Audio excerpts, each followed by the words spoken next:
Alors, je ne sais pas si vous le savez, mais l'église de Philippe a été la première église fondée en Europe par Paul lors de son deuxième voyage missionnaire.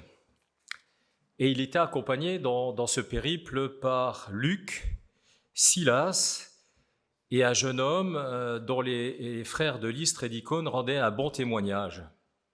Alors, ce jeune homme, c'est Timothée, qui partait en mission probablement pour la première fois et qui est l'un des exemples du texte que nous lirons dans un instant. La lettre aux chrétiens de Philippe a été écrite par Paul entre 60 et 62 lorsqu'il était emprisonné à Rome, soit environ 10 ans après la naissance de cette église. Et on comprend donc toute l'émotion et la tendresse de l'apôtre en s'adressant à ses frères et sœurs qui l'aiment tant et qu'il n'avait pas vus depuis plusieurs années. Lorsqu'on lit cette épître, on constate qu'elle est traversée par plusieurs grands thèmes. Cependant, il faut noter que tous ces thèmes ont comme source la personne et l'œuvre de Jésus-Christ. En effet, lorsque vous parcourez cette lettre, vous allez découvrir la divinité du Seigneur, vous allez découvrir son humilité, son incarnation, sa mort, sa résurrection, sa gloire et son retour. Mais nous constatons aussi au détour de ces pages que Christ est notre vie. C'est le Seigneur qui initie et qui conduit ma vie spirituelle. Il est donc ma vie, ma justice. Il est mon savoir le plus excellent. Il est ma force, mon but, ma joie, mon espérance. Il est ma richesse, mon gain et ma paix. Et je crois que c'est une grâce incroyable de connaître un tel Dieu. Quelle grâce de l'avoir pour ami et pour maître. Et c'est parce qu'il est un Dieu si proche et si aimant que Jésus est celui qui nous unit en un même peuple, en une même famille, car il est notre seul Seigneur. Alors nous devons donc demeurer fermes dans un même esprit. Ah. Ça ne marchait plus. Nous devons combattre d'une même âme pour l'Évangile. Nous devons avoir un même sentiment, un même amour, une même pensée pour avancer ensemble dans l'unité et l'humilité pour la gloire de Dieu. Alors on entend souvent dire que la vie chrétienne, c'est une vie triste. Vous avez peut-être des gens autour de vous qui pensent cela. Et même si c'est parfois difficile, eh bien la vie chrétienne est tout sauf triste. Et si vous connaissez bien cette épître aux Philippiens, vous aurez probablement remarqué ce qui est frappant dans cette lettre, c'est la joie que procure la vie en Christ. Comme je l'ai dit tout à l'heure, peut-être, Paul était en prison. Il était dans des conditions difficiles, ce n'est pas la prison comme en France aujourd'hui, c'était des conditions très difficiles. Et pourtant, il mentionne 17 fois la joie ou le contentement dans sa missive. Et c'est pourquoi bon nombre de commentateurs font de la joie le trait de caractère qui parcourt toute cette lettre. Alors, je ne vais pas énumérer toutes les références concernant la joie, mais on va retenir simplement qu'il y a d'abondantes sources de joie dans la foi, dans la prière, dans la proclamation de l'Évangile, dans l'unité, dans le sacrifice de soi et dans la communion fraternelle. Et j'aime particulièrement la définition que donnait un de mes amis au mot joie, et il disait que la joie, c'est la satisfaction de l'âme. Et en effet, le fait d'être satisfait de ce que Dieu nous donne, quelles que soient les circonstances, me permet alors d'aborder la vie d'une manière tout à fait différente, avec un état d'esprit différent, et du coup, d'avoir une vie qui déborde de joie, même lorsque c'est difficile. Alors après toute cette introduction en forme de panorama, on va lire ensemble le texte que le Seigneur a préparé pour nous ce matin, qui est dans Philippiens 2, au chapitre 2, versets 19 à 30. Philippiens 2, 19 à 30. J'espère dans le Seigneur Jésus vous envoyer bientôt Timothée, afin d'être encouragé moi-même en apprenant ce qui vous concerne. Car je n'ai personne ici qui partage mes sentiments pour prendre sincèrement à cœur votre situation. Tous, en effet, cherchent leurs propres intérêts et non ceux de Jésus-Christ. Vous savez qu'il a été mis à l'épreuve en se consacrant au service de l'Évangile avec moi comme un enfant avec son Père. J'espère donc vous l'envoyer dès que j'apercevrai l'issue de l'état où je suis, et j'ai cette confiance dans le Seigneur que moi-même aussi j'irai bientôt.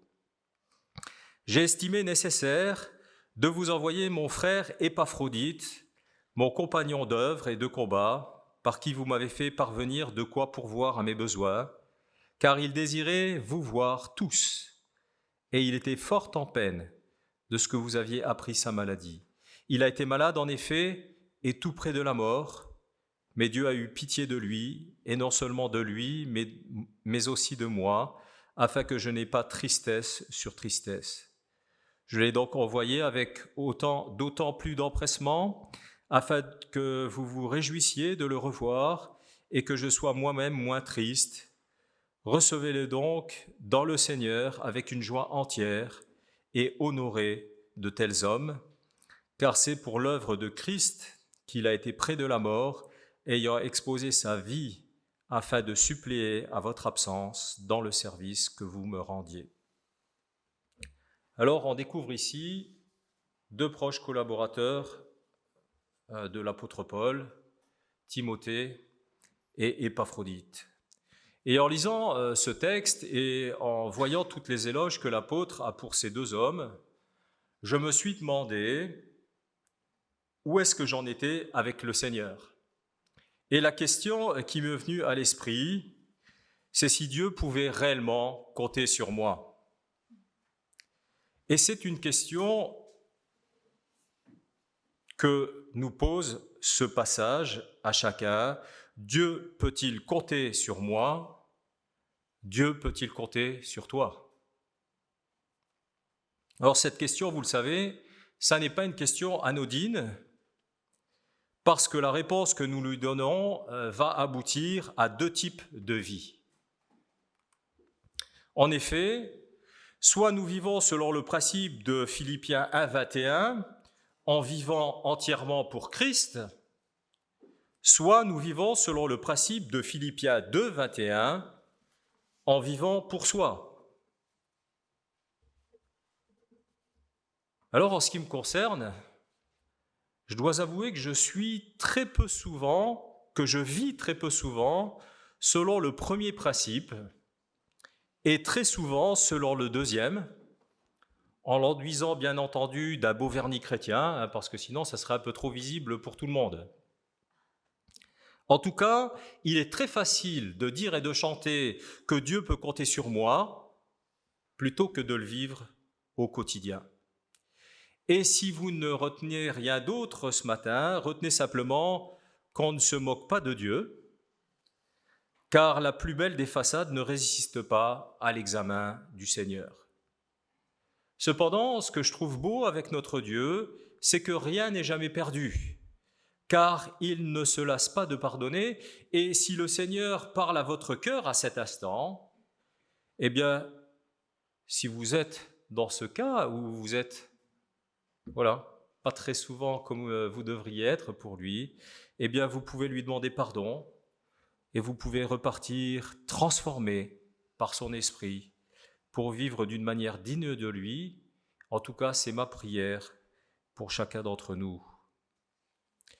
Alors ce texte aurait pu être abordé de diverses manières, mais j'ai choisi d'étudier avec vous les qualités et les traits de caractère de ces deux personnages qui aimaient le Seigneur et sur lesquels Dieu a pu compter pour transformer des vies à la gloire de son nom, parce que ces qualités doivent absolument caractériser chacun d'entre nous si nous voulons être des hommes et des femmes utiles pour notre Maître. Alors je ne sais pas si vous l'avez remarqué, mais tout ce chapitre 2 est baigné par l'idée d'humilité. D'abord par l'exemple de Jésus-Christ, notre modèle suprême, ensuite par l'exemple de Paul, le grand apôtre, et enfin par ceux de Timothée et d'Épaphrodite. Comme vous le savez, l'humilité n'est pas très à la mode à notre époque. Et ça, c'est pas tellement étonnant, car ça fait des décennies qu'on nous pilonne avec des valeurs d'égoïsme, d'arrogance et d'autosuffisance et d'ambition sans limite. La compétition dans tous les domaines est élevée au rang de culte et on nous donne sans cesse des idoles à vénérer. Cependant, Dieu, par la bouche de Salomon, dit que l'humilité précède la gloire, alors que l'orgueil précède la chute. L'humilité est, à mon sens, l'un des traits de caractère les plus importants, pour ne pas dire le plus important pour nous qui sommes en Christ. En effet, si nous étions parfaitement humbles, comme notre Seigneur, combien nos relations seraient plus harmonieuses, combien nous regarderions différemment les autres et combien nous serions plus compréhensifs envers ceux qui nous entourent. Compréhensif, ça ne veut pas dire être d'accord avec tout ce qui est dit ou fait autour de nous, mais plus compréhensif. Car en effet, je suis souvent prompt à juger et à condamner l'autre, alors que je suis très, très, très indulgent avec mes faiblesses et mes manquements. C'est toujours plus facile d'aller accuser les autres que de se regarder soi-même.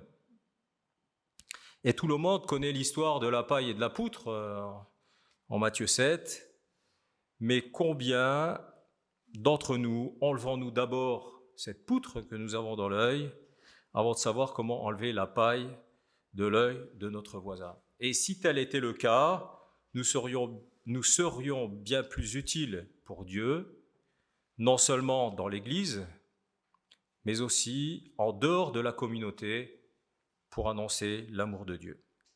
Et c'est ce que, à mon avis, ont montré à la suite du Seigneur Paul, Timothée et Épaphrodite. Comme vous le savez, Timothée était un homme assez jeune à l'époque, mais c'était un homme de conviction et qui était prêt à défendre avec douceur et respect ce qu'il croyait. J'ai enseigné l'apologétique pendant des années et je disais aux étudiants, si vous pouvez oublier tout ce que je vous ai dit pendant le cours, mais c'est ce verset-là dans 1 Pierre qu'il faut retenir. Il faut respecter les autres, les aimer et leur annoncer la parole avec douceur. Au verset 20, nous voyons une des caractéristiques que Timothée partageait avec Paul et qui, j'espère, se retrouve abondamment en chacun de nous. Cette caractéristique, c'est la compassion. Paul dit « Je n'ai personne ici qui partage mes sentiments pour prendre sincèrement à cœur votre situation. » Ces quelques mots nous font comprendre que seul Timothée, tout comme Paul, était rempli de compassion pour ses chrétiens. Il les aimait, il avait à cœur leur situation matérielle et il cherchait leur bien-être spirituel. Il avait appris à pleurer avec ceux qui pleurent et à se réjouir avec ceux qui se réjouissent et à considérer les intérêts des autres. Alors vous savez probablement que lorsque l'on prêche la parole, elle doit d'abord nous parler en premier pour qu'on puisse la saisir et qu'on puisse ensuite l'exposer. Et quand je vois cette compassion et cet intérêt immense que possédaient ces hommes, c'est un peu comme si je me prenais une gifle, parce que si on est un peu sensible à l'Esprit de Dieu, on ne peut pas rester de marbre devant tous ces hommes et toutes ces femmes qui donnent tout par amour pour le Seigneur et par amour pour les autres.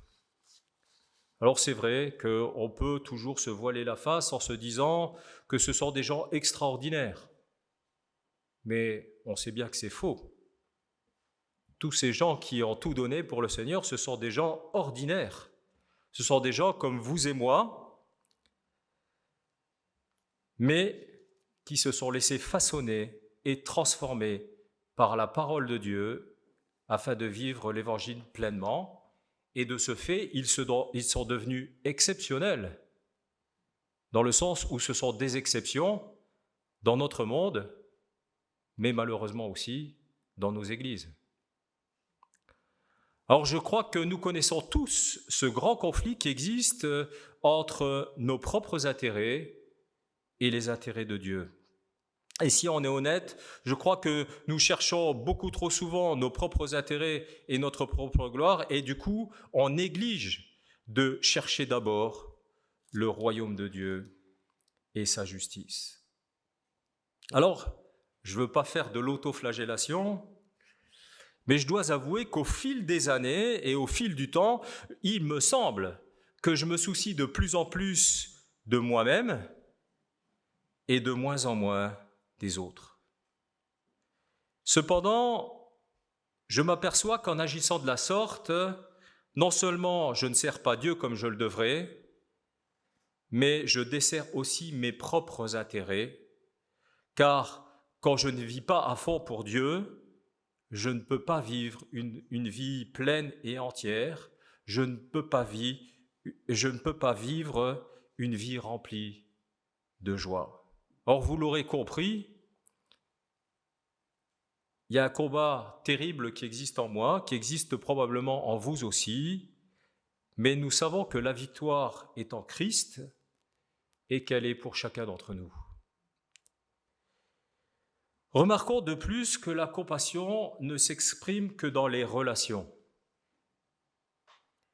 En effet, je ne peux pas dire que j'ai à cœur telle ou telle personne, que je l'aime, si je n'ai pas de relation vraie avec elle et si je ne prends pas le temps de la connaître. Paul et Timothée étaient unis, mais ils étaient unis pas seulement à cause des projets ou des idées, parce que vous savez bien que les relations interpersonnelles sont plus que de partager les mêmes projets, sont plus que de partager les mêmes idées, la même doctrine ou le même but. Alors il est évident que ça aide de partager toutes ces choses-là.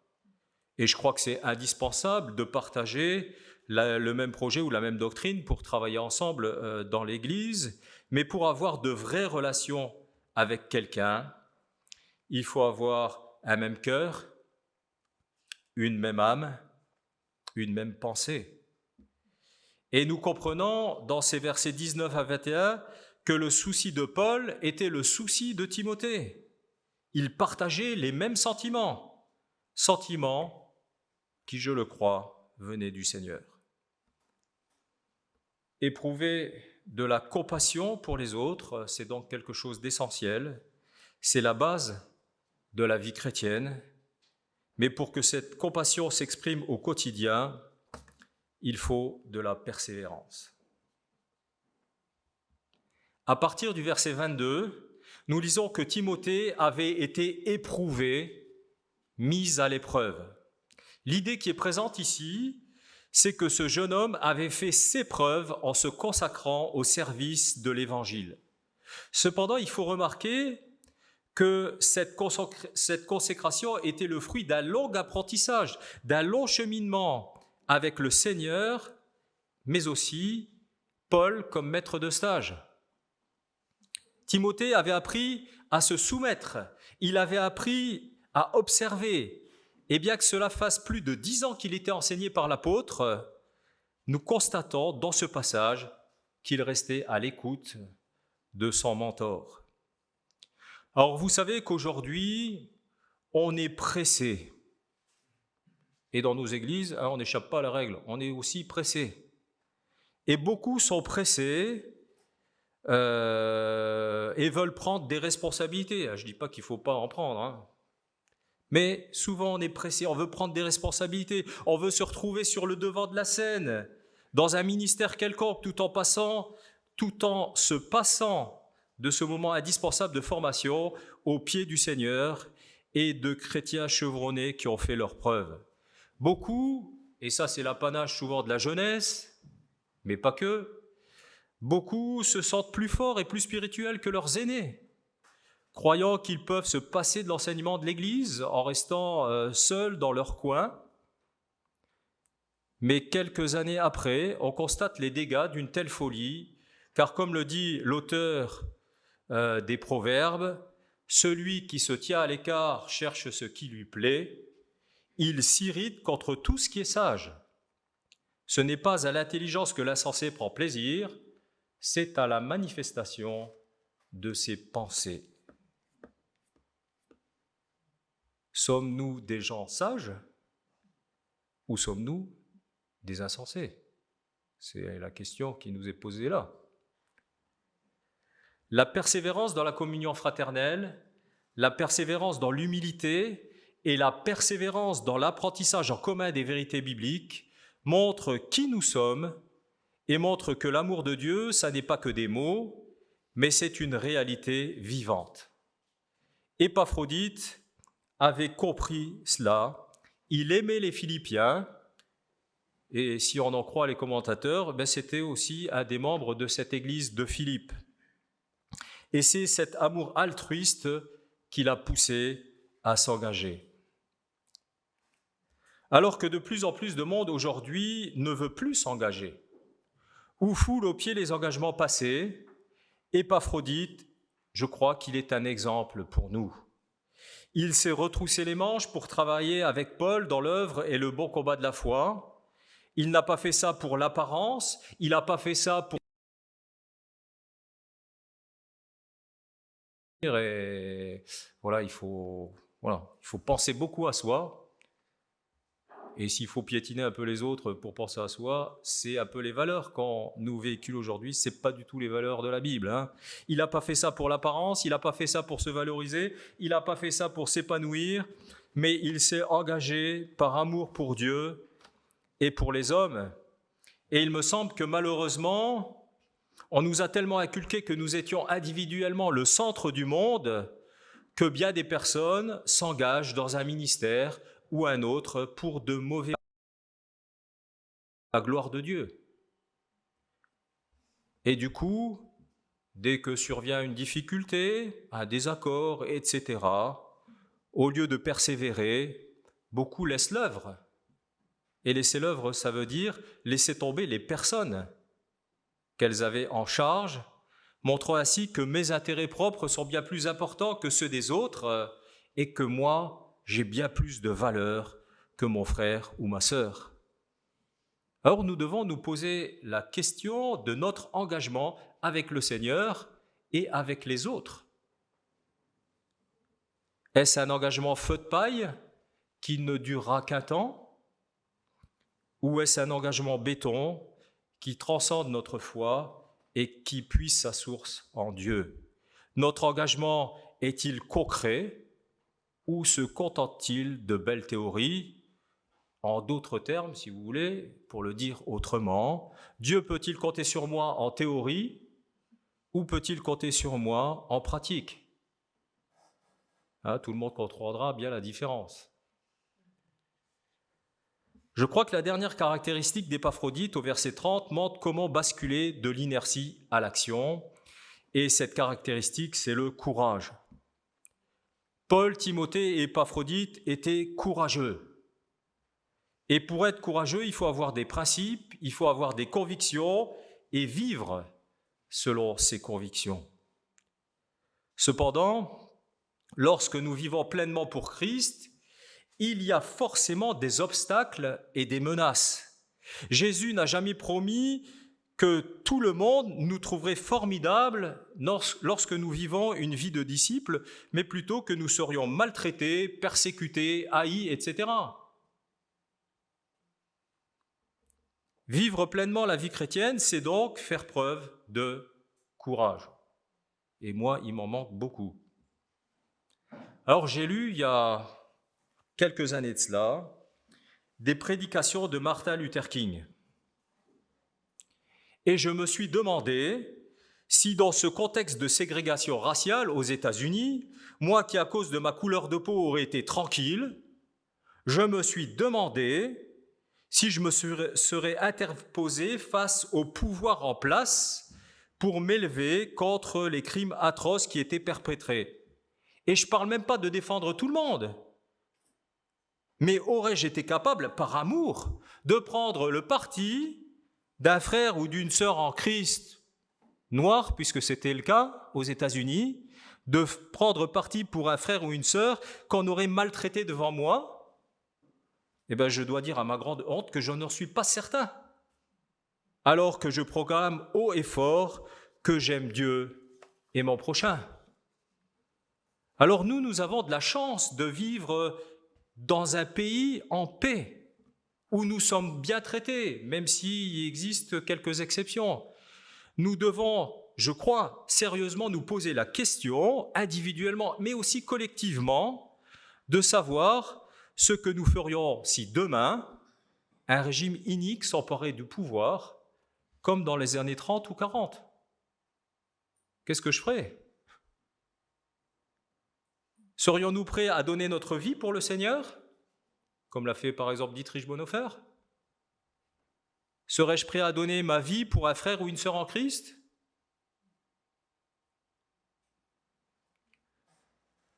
Alors quand on comprend que Jésus est tout pour nous, qu'il est celui qui nous a rachetés, qui a donné sa vie pour nous, eh bien je crois que notre vie ne peut que changer. Mais pour cela, on ne peut pas se contenter d'une compréhension superficielle des choses. Si on veut vivre à l'image de Christ, on ne peut pas rester à admirer de loin sa beauté et sa bonté, mais il faut se laisser transformer par le Saint-Esprit. Alors je ne dis pas que c'est quelque chose de facile, bien au contraire, parce que nous menons tous des combats et nous avons tous des luttes intérieures qui bien souvent nous éloignent du Seigneur. Mais par la grâce de Dieu, nous sommes plus que vainqueurs, car Christ est notre victoire. Alors, que faisons-nous pour lui? Comment le remercions-nous pour tout ce qu'il fait pour nous? Dieu peut-il compter sur moi? Comme on l'a vu, il a pu compter sur ces hommes, il a pu compter sur de nombreuses personnes à travers l'histoire.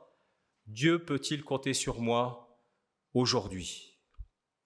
Eh bien que le Seigneur nous donne la force de nous humilier devant lui, afin que nous soyons remplis de compassion et persévérants dans les petites et les grandes choses, qu'il nous aide aussi à nous engager toujours plus, avec courage, afin que le nom de Jésus-Christ soit élevé au plus haut point.